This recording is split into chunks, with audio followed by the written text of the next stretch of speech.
Olá, gente.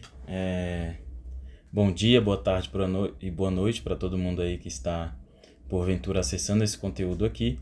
Meu nome é José Edson de Menezes Júnior, eu sou professor de Educação Física Escolar da quinta turma do mestrado profissional em Educação Física, né, o mestrado profissional em rede. Diga-se de passagem, o melhor mestrado profissional que a gente pode ter aí no Brasil. E estou aqui para fazer a minha apresentação final da disciplina Problemáticas da Educação Física. Problemáticas da Educação Física. Com a montagem desse mapa mental, como nos foi solicitado, né? Desse mapa conceitual que nos fizesse um traslado histórico aí de todos os artigos, de todos os estudos, né, que nós pudemos encabeçar durante esse semestre letivo na disciplina de Problemáticas da Educação Física. Bom, indo um pouco aí na contramão, mais ou menos, dos nossos colegas, eu optei por não fazer o mapa completamente digitado, né, e montadinho ali com um programa de computador. Como existia a possibilidade de nós utilizarmos aplicativos similares, eu preferi fazer com aplicativos que eu já tinha, né, um know-how, que eu já sabia como utilizá-los e que serviriam completamente para esse propósito aqui da nossa disciplina. Eu utilizei o aplicativo GoodNotes, que é um aplicativo inicialmente proposto para iPads e que é uma herança aí da pandemia, né?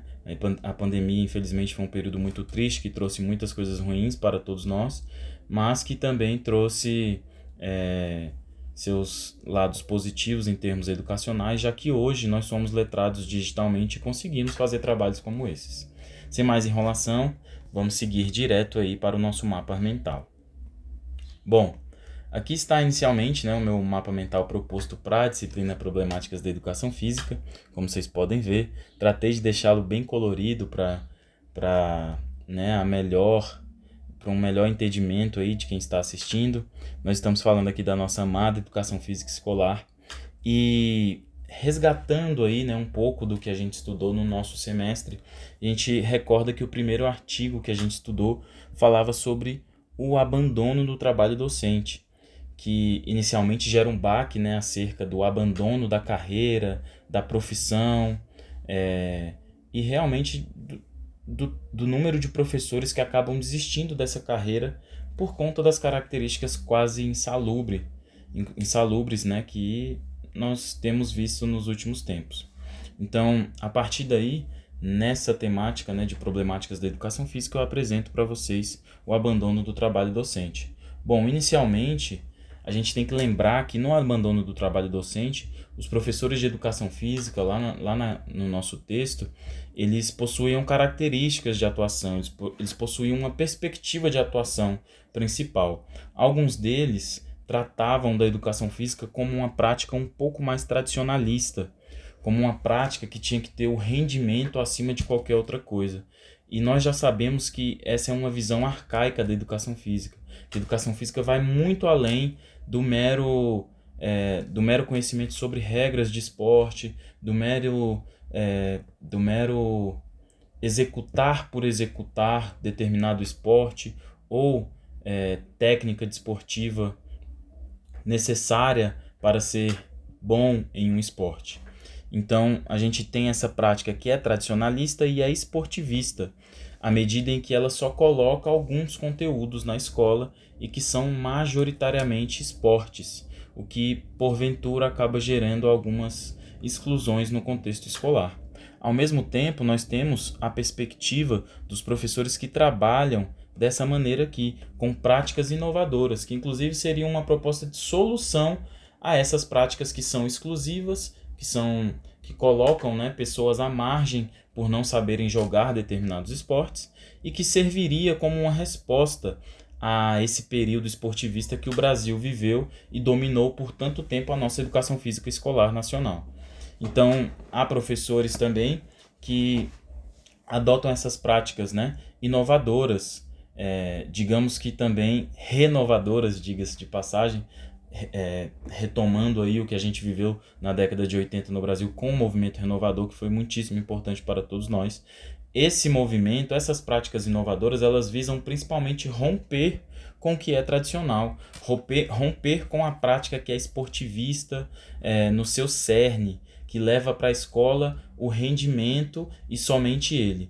Então, a gente também tem aí outra categoria que vai ser o desinvestimento pedagógico. Vai ser o que, por exemplo, Paulo Giraldelli Júnior vai chamar de recreacionismo, o famoso rola-bola. Então a gente vai estar entre uma prática que é inovadora e outra prática que é o recreacionismo, o rola-bola, que a gente já sabe que não tem mais espaço na escola, principalmente na escola pública de qualidade que visa, né, transformar vidas. Então, a gente sabe que nesse desinvestimento pedagógico, nós teremos basicamente categorias, né, de pessoas e jogos. Então, é uma perspectiva do capital dentro da escola, porque nós teremos aí, né, uma educação que é basicamente terceirizada e nós teremos consequências vindas, né, desse sucateamento educacional, que seria basicamente os meninos jogam bola, as meninas jogam queimada, e os outros não couberam nessas caixinhas aqui, então vocês vão ser excluídos. Infelizmente, são práticas que a gente vê, que a gente vai ter que vivenciar, mas que a gente não precisa estar de braços cruzados para elas. Nós podemos sim agir e tentar transformar essa realidade. E aí, falando em transformação, a gente vê em possíveis transformações da área que acabam, né, tendo a ver com esse abandono do trabalho docente, que seria a inovação que chega e, de certa maneira, assusta essas pessoas que têm práticas tradicionalistas ou que estão nessa perspectiva aqui do desinvestimento pedagógico, né, do recreacionismo, do rola-bola. Então, a inovação, ela traz uma espécie de ressignificação para a área. Então, aquela pessoa, ela não consegue acompanhar as transformações, ela se sente frustrada e aí prefere manter o seu trabalho da forma que sempre foi feito, o tradicional, né, sem romper nenhum tipo de paradigma. Parece também desafiar, né, o que se conhece como esporte. Gera-se uma falsa ilusão de que, poxa, estão tentando reinventar o esporte que eu conheço há tanto tempo, o que também gera um desestímulo a essas pessoas romperem com as práticas tradicionais.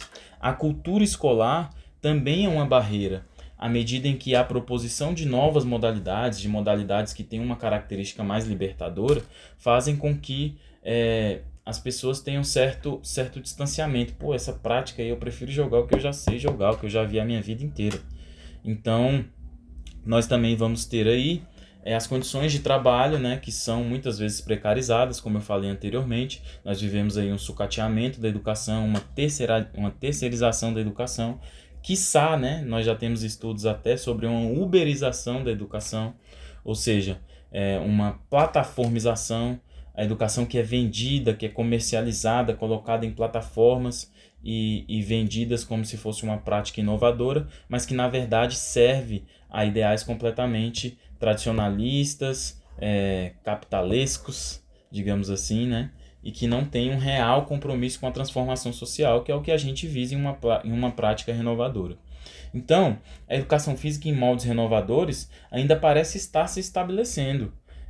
Os professores do ProF, eu tenho certeza que desempenham uma prática que vá nesses moldes renovadores. Mas aqueles outros, eles não sentem-se motivados, né? Eles têm esse abandono docente e não sentem-se motivados a práticas que fujam desse tradicional. Dando prosseguimento aí, a gente chega na nossa relação entre teoria e prática, o que é algo extremamente relevante, já que desde a faculdade a gente está escutando sempre, né, as pessoas falarem sobre essa possibilidade. Não, mas é a teoria, a prática, como é que funciona isso? E aí, nesse sentido, a gente começa a fazer uma reflexão sobre o que é a praxis, que seria, basicamente, a nossa relação entre teoria e prática. Então, quando a gente começou a estudar sobre a relação entre teoria e prática, a gente estava tratando da batalha que a educação física trava para superar o tradicional mais uma vez. Esse rompimento ele só vai vir com perspectiva renovadora, com a perspectiva que tente superar o tradicional, como a gente vê no movimento renovador, né? E a perspectiva, a abordagem crítico-superadora, que busca esse rompimento, não é? Exatamente quase que carnal com o tradicional. Então, para romper, né, superar o tradicional, a gente precisa romper também com a predominância da prática. Nós temos uma educação física que ainda em dias atuais predomina-se o conteúdo prático, predomina-se, infelizmente, a técnica pela técnica, a prática pela prática, sem nenhum tipo de reflexão crítica acerca do que a educação física pode gerar nos estudantes. Então, ao mesmo tempo em que nós temos essa prática acontecendo, nós também temos uma educação física que é sem conceitos. Conceitos não são estabelecidos à medida em que você só vivencia a prática. Então, rumo a um avanço, né, dessas práticas e dessas características renovadas, a gente passa a fazer uma nova discussão, um novo paradigma surge acerca da teoria e prática em aulas de educação física escolar, que seria o ensinar a fazer ou o ensinar sobre o fazer. Quando a gente trata sobre o ensinar a fazer, a gente está tratando da prática em si mesma. Será que eu devo ensinar o menino ou a menina a fazer estritamente e unicamente? Ou será que eu também devo ensiná-lo sobre o fazer, em uma perspectiva conceitual? Veja bem, eu imagino que nós devamos ir para esse lado aqui também. Sobre o fazer, ensinar sobre o fazer. O trabalho de conceitos, a noção de tática, as reflexões estabelecidas e um pouco mais aprofundadas sobre assuntos que os meninos e as meninas já têm conhecimento na educação física tradicional, seria uma forma absolutamente formidável de romper com o que é tradicional e ainda hoje permanece como normativa em aulas de educação física escolar. Então nós deveríamos unir ambos para somar. Seria realmente fazer essa soma do ensinar a fazer e o ensinar sobre o fazer, o conceito e a prática caminhando juntos. Realmente uma junção dos dois seria a provável solução para nós, professores de educação física, termos uma prática que renova, né, os seus paradigmas e que se estabelece enquanto transformadora da realidade dos nossos educandos. Então, você, nessa perspectiva, agregaria o saber movimentar-se, nessa perspectiva aqui completamente prática, com o saber sobre o movimentar-se. E aí a gente lembra até de Eleanor Conz, quando ele fala, né, quando ele fala sobre o estudo do movimentar-se, né, do saber situar o seu corpo. Então, tendo essa junção, essa união desses dois conceitos, nós estaríamos aí em um panorama quase ideal para aquilo que a gente enxerga no ProEF, né, como uma educação física renovadora, que chega, né, para, de certa forma, transformar práticas, né, em vidas. Dando prosseguimento, a gente acaba chegando no nosso artigo de aspectos legais da educação física escolar, em que leis inicialmente estabeleciam a educação física como uma mera prática obrigatória, como é o caso da Lei 5.692, de 71, ou seja, coisas muito antigas, esse período aqui extremamente esportivista na educação física escolar, claramente marcado por uma prática militarista e que não convinha, né, com os nossos ideais atuais de uma prática renovadora e que busca a transformação. Nós também temos aqui a lei que iria respaldar em 61 a educação física também como mera prática obrigatória, como algo simplório, como algo que fosse apenas biológico para renovar o corpo e servir à guerra, servir a interesses diversos completamente diversos de uma educação física que visa a educação de seres humanos. Até que a gente tem uma pequena renovação quando a gente trata da LDB, a Lei 9394 de 1996, que estabelece as leis de diretrizes e bases da educação nacional, ao estabelecer a educação física como um componente curricular obrigatório. Lembrando que, salvo melhor juízo, inicialmente era somente tratada como componente curricular, depois começou a ser tratada como obrigatório. O fato é que a LDB inova no cenário nacional, talvez até mundial, ao propor como componente curricular obrigatório a nível de matérias propedêuticas, a educação física como algo que pudesse realmente estar presente na escola, ser necessária e servir a interesses não só militares, higienistas e biológicos, mas também escolares e educacionais.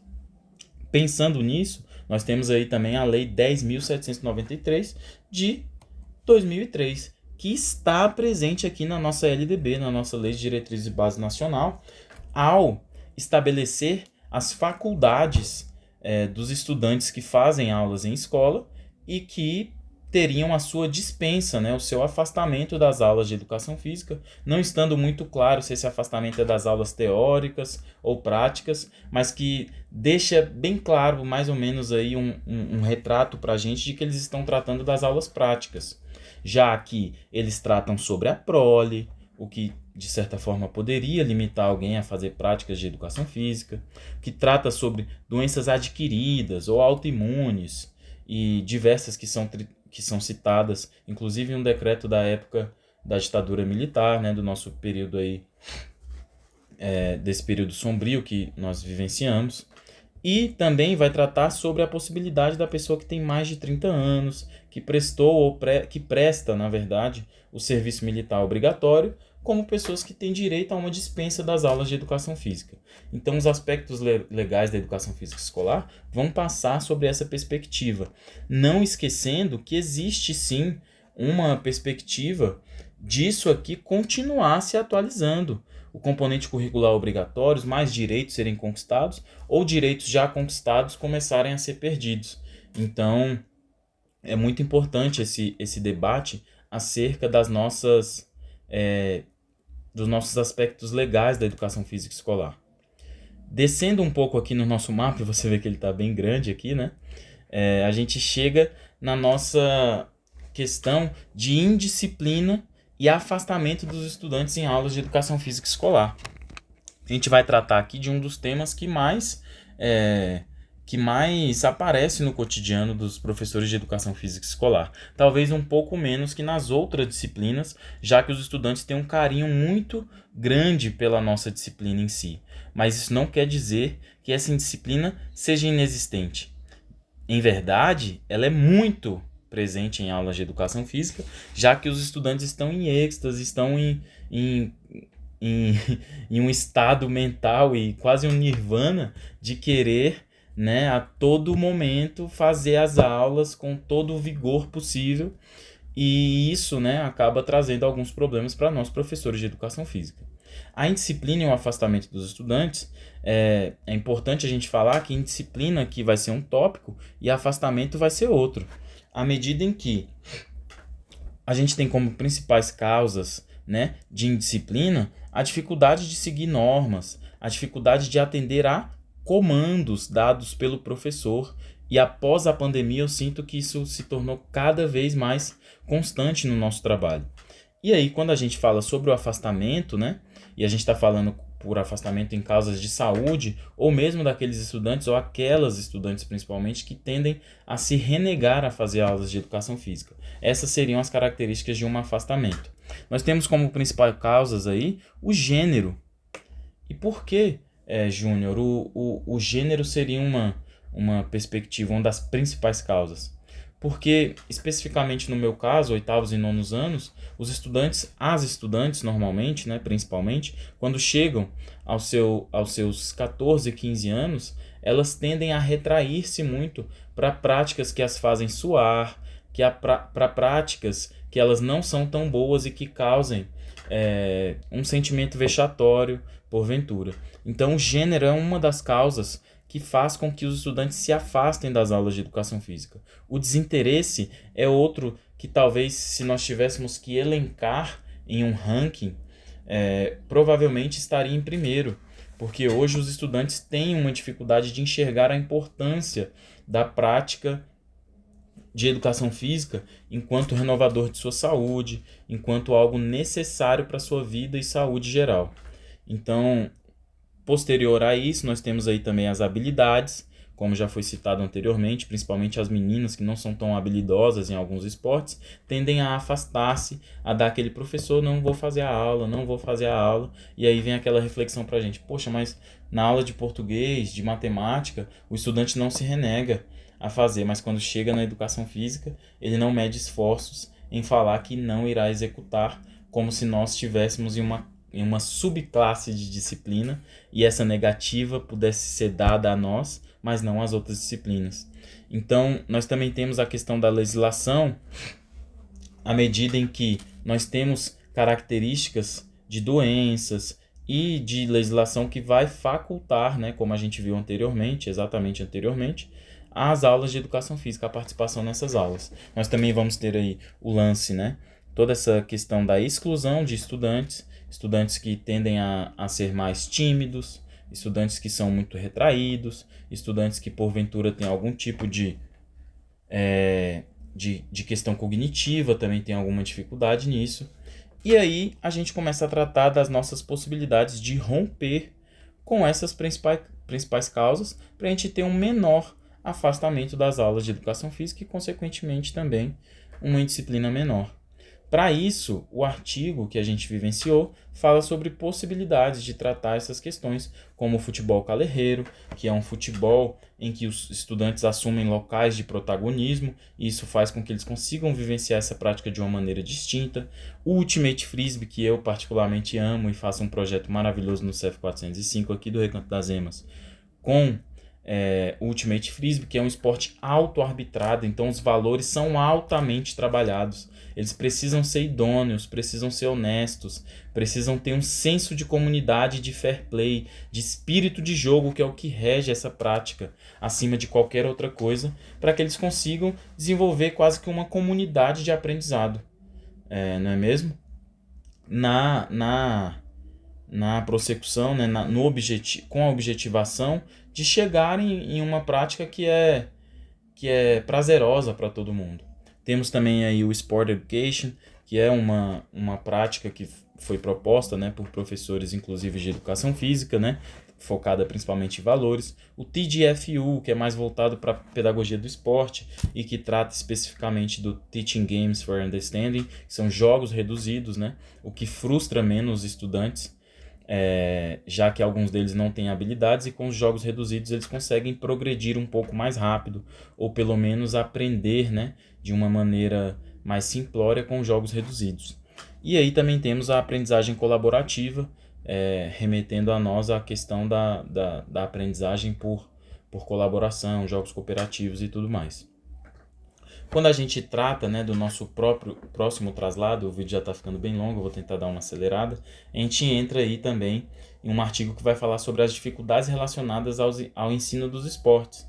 E nessas dificuldades relacionadas ao ensino dos esportes, a gente entende que o esporte aqui, né, em ambiente escolar, ele já atendeu a diversos propósitos que se desvinculavam muito da ideia inicial de escola, que seria a transformação social, que seria uma escola que consegue propor, né, sair de um todo sincrético para um todo sintético, ou seja, sair de um todo que é muito bagunçado para um todo que é mais organizado, que possibilita, né, a consecução dos seus objetivos de aprendizagem e tudo que envolve a educação.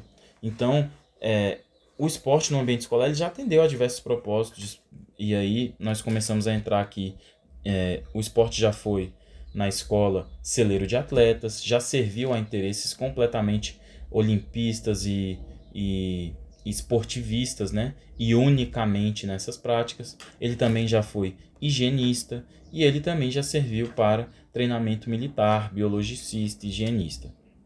O que a gente sabe que hoje não é mais aceitável, já que nós não vivemos mais em um ambiente de guerras contínuas e que nossos estudantes precisam ser preparados, as mulheres precisam ser fortes para gerar filhos cada vez mais fortes. A gente não vive mais essa realidade, então não há por que a educação física continuar seguindo esses moldes tradicionalistas, desenvolvimentistas e que colocam o esporte em um pedestal inalcançável e que somente alguns podem chegar a esse pedestal. Então, A gente sabe que o esporte, né, que as dificuldades relacionadas ao ensino do esporte, elas acontecem porque o esporte é um conteúdo hegemônico em aulas de educação física. E o que a gente quer hoje é o contra-hegemônico. A gente quer propiciar vivências que o estudante consiga se desvencilhar do quarteto fantástico, consiga sair daquilo que é proposto a sua vida inteira. Hoje um estudante começa a ter educação física no quinto, no sexto ano, e ele chega no ensino médio tendo 4 práticas principais: handball, futsal, basquetebol e voleibol. O que acontece com os esportes de aventura, com os esportes radicais, com as ginásticas de condicionamento, as ginásticas que vão tratar da questão mental? O que acontece com essas práticas? Elas são completamente postas de lado, está tudo bem? Na minha percepção, não. Então a gente também faz essa reflexão acerca do esporte ser um conteúdo hegemônico e que os estudantes ficam restritos a esse quarteto fantástico, o que vai fazer com que sua formação seja completamente prejudicada. E aí como é que a gente vence, Júnior, esse paradigma? À medida em que o esporte que é na escola, que é pegado da espetacularização e colocado na escola, passa a ser o esporte da escola, com os valores escolares, desenvolvido em uma lógica colaborativa com os estudantes, com a participação, em uma gestão democrática em que os estudantes têm um espaço de fala, de voz. E aí a gente consegue sim vencer esse paradigma esportivista e desenvolvimentista que segue até dias atuais, sendo hegemônico em aulas de educação física. Então, para isso, nós precisamos de práticas diversas, nós precisamos de formação inicial e continuada dos professores e, principalmente, utilizar a pedagogia do esporte para que os estudantes tenham menos frustração quando estão aprendendo um novo esporte. Quando a gente vai aqui para as questões de gênero na educação física escolar, e esse foi um dos últimos artigos que a gente acabou estudando na disciplina Problemáticas da Educação Física, a gente acaba chegando nos papéis sociais ocupados por homens e mulheres. Tudo vai partir, antes da escola, da sociedade em que a gente vive e que papéis são estabelecidos para homens e mulheres. E aí a gente vai também ter que conseguir construir conhecimento acerca do que é sexualidade, do que são as questões de gênero no Brasil, questões raciais também, né, que vão atravessar essa temática de gênero, entender a diversidade do povo brasileiro, a diversidade também, né, das nossas questões que envolvem gênero e principalmente em educação física escolar. Vai caber do professor realmente se empenhar em conseguir compreender essas questões para ele não incorrer em erros crassos e que afastam, né, um estudante que porventura seja trans, seja gay, seja lésbica, nessas aulas de educação física. Então, os papéis ocupados por homens e mulheres muitas vezes diziam respeito a atividades enérgicas, corporais, de alto vigor para meninos, enquanto que as meninas ficavam com a docilização dos corpos. Seria a prática: não, você precisa ser delicada, meiga, você tem que jogar, você tem que brincar com a boneca. Não, leva a sua boneca para a escola. Não existe isso de menina estar jogando futebol. Então a fragilidade era sempre destacada, a subserviência também era sempre posta em aulas de educação física, e também nos papéis sociais, né, ocupados por essas meninas. Então a gente chega naquela fatídica frase, né, que tomou grandes proporções, dado ao contexto político que nós vivíamos há alguns anos atrás, e que tratava do meninos vestem azul e meninas vestem rosa. E aí eu tratei de colocar aqui, não é mesmo, um highlight, né, um marca-texto, com rosa acima dos meninos, porque as diversidades que ocupam a escola pública, principalmente hoje, elas necessitam ser respeitadas. Então, isso aqui, ó, para nós, em aulas de educação física, não faz sentido algum. Não pode fazer sentido para a gente. Então, desde a mais tenra idade na escola, há uma separação por gênero, que muitas vezes é até incentivada por alguns professores que, por não terem conhecimento, não terem tido uma formação básica, né, uma base minimamente boa, faz com que nas aulas de educação física meninos e meninas se separem. Na hora de ir na fila do lanche, meninos fazem uma fila, meninas fazem outra. Isso vai criando nos estudantes uma cisão muito grande que é cultivada por eles mesmos, e eles acabam chegando ao fim do ensino médio com essa ideia de que meninos e meninos têm que estar separados. Inclusive a família também muitas vezes atua nesse processo à medida em que não deixa uma menina brincar com um menino ou um menino brincar com uma menina. E aí a gente também vai ter a questão dos meninos contra meninas. Vamos na queimada, os meninos contra as meninas. Isso também fortalece, né, esse paradigma de que os meninos eles têm que estar do lado do sexo oposto. Eles têm que estar opostos, né, àquele outro sexo.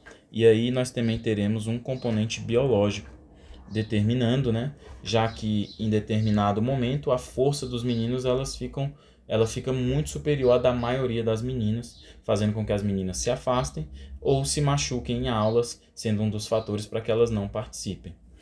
Para solucionar esse problema, nós vemos ali naquele texto que a gente consegue, né, caminhar rumo à solução desse problema ao fazer a proposição de aulas mistas, de forma a cultivar com os estudantes uma cultura escolar que é acolhedora, principalmente, e que acolhe todos os públicos. Não importa a sua orientação sexual, seu gênero, as suas características físicas, se a pessoa tem um distúrbio, se a pessoa é neurotípica, se ela é neuroatípica. Então, nós precisamos dessa compreensão de diversidade na escola. E que a diversidade seja regra e não a exceção. A diversidade ela precisa ser aceita por toda a comunidade escolar. E a educação física ela tem um grande papel nisso, já que hoje nós temos aí um grande crescimento de falas misóginas, da normalização da misoginia, do machismo, principalmente em aulas, né? E com o avanço das redes sociais, esses conteúdos chegam aos nossos estudantes e a gente fica, né, realmente lidando com falas cada vez mais absurdas no que tange a essas questões de gênero. Por último, e para encerrar, já que já está muito longo, nós falamos também aqui das nossas situações, né? Limites que envolvem a educação física escolar, sendo elas principalmente aquelas em que nós temos o nosso trabalho limitado por questões muitas vezes externas a nós, como é o exemplo que eu utilizei no meu trabalho, da não proposição por parte de uma gestão escolar de materiais adequados, de locais adequados para uma prática de educação física que sirva a propósitos renovadores e que buscam, né, fazer com que os estudantes consigam aprender educação física de uma maneira diferente daquela que eles já vêm aprendendo a vida inteira, que na maioria das vezes diz respeito a modalidades esportivas, na verdade, e que não consegue abarcá-los, né, já que somente 4 modalidades são majoritariamente trabalhadas em educação física escolar. Esse aqui é o meu mapa mental, eu espero que tenha sido a contento. Sou José Edson de Menezes Júnior, aqui do polo da UNB, e eu espero que esse mapa mental sirva de conhecimento e também de formação continuada, talvez em algum momento, para professores de educação física. É isso, valeu, estamos juntos.